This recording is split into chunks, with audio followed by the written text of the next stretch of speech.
Halo guys, di video kali ini saya akan membuat PCB adaptor dengan output 12 volt dan juga 5 volt. Nah, nanti saya akan membuat mulai dari proses simulasi di Proteus sampai ke proses etching. Nah, seperti kita ketahui bahwa adaptor itu memiliki 4 poin penting. Yang pertama itu adalah sumber tegangan, yang kedua itu adalah rectifier, yang ketiga adalah filter, dan yang terakhir adalah voltage regulator atau penyetabil tegangan. Oke, langsung saja. Oke, jadi untuk simulasinya komponen yang kita butuhkan di sini saya menggunakan alternator untuk sumber tegangannya. Bisa kita ubah untuk sumber tegangannya. Kalau tegangan rumah itu 220 ya, kalau bikin 20 enggak, misalnya tadi ini kan 6. Nah, kalau kita cek dulu nih apakah tegangannya udah 220 volt. Kita cari AC voltmeter. Taruh di sini. Coba utara. Nah, jadi tegangan itu belum 220 ya. Kalau mau ngubah ke 220, kita setting di alternatornya. Ini bisa kita ubah jadi 312 volt, lalu ini 50 Hz. Coba kita run lagi. Nah, di sini tegangannya menjadi 220 volt. Lalu yang kita butuhkan lagi itu ada transformator. Sini kita taruh, kita cek lagi apakah di sini masih 220 volt. Nah, masih sama 220 volt ya. Nah, kalau kita tes menggunakan osiloskop, di sini tegangannya masih tegangan AC atau bolak-balik, tegangan bolak-balik. Kita tambahkan ground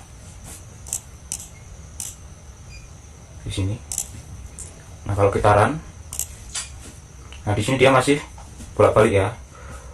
Kita pilih ini yang channel C ini sebagai ground aja.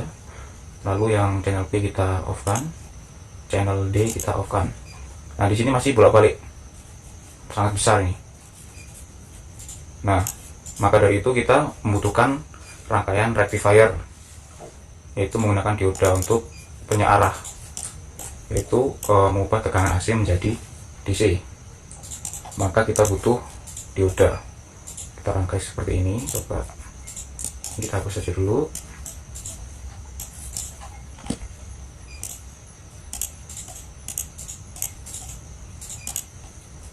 Kita rangkai seperti ini.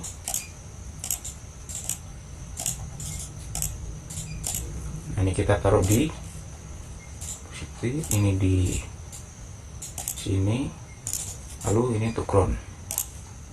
Nah, kalau kita ukur menggunakan osiloskop, apa yang akan terjadi?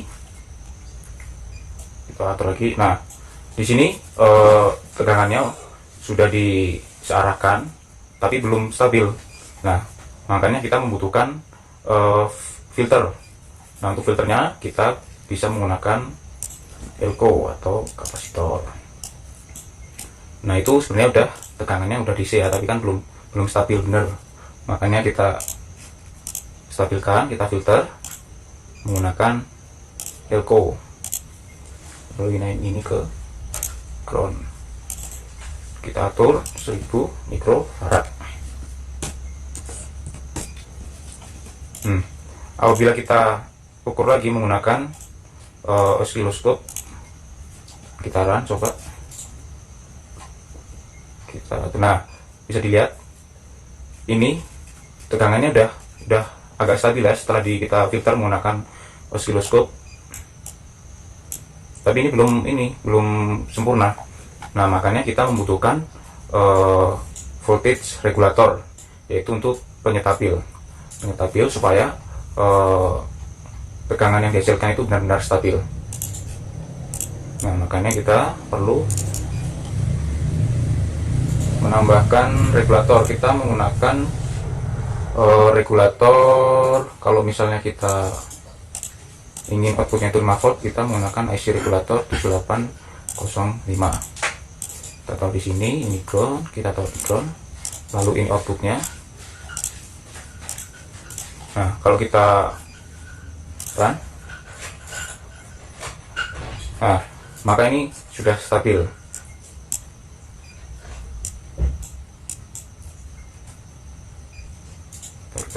Nah, maka ini sudah stabil. Nah, lalu kita cek apakah outputnya ini benar-benar 5 volt. Nah, maka ini kita singkirkan terlebih dahulu. Nah, maka kita membutuhkan yang namanya DC voltmeter. Kita taruh sini, lalu ini kita taruh di ground. Coba kalau kita run, oh ini apa sih resepnya, kita ini dulu, tekan dulu sekarang. Nah, maka outputnya ini 5 volt ya. Mungkin 0,2 ini bisa ditoleransi lah, 0,2 volt ini. Nah, karena saya akan menggunakan dua output, yaitu 5 volt dan 12 volt, maka bisa ditambahkan lagi.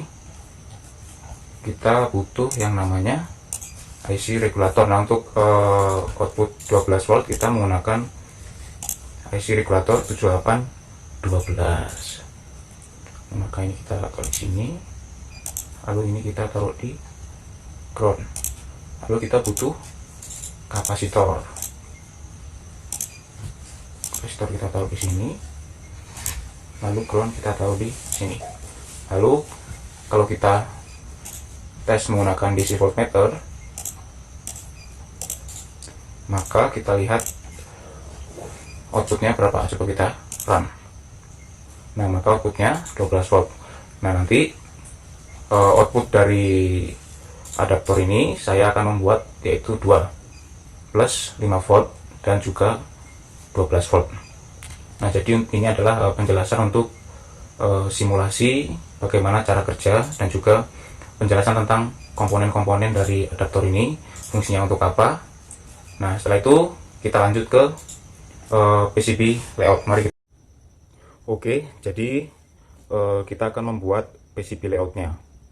Mungkin ini nanti akan saya percepat aja biar nggak makan banyak waktu ya.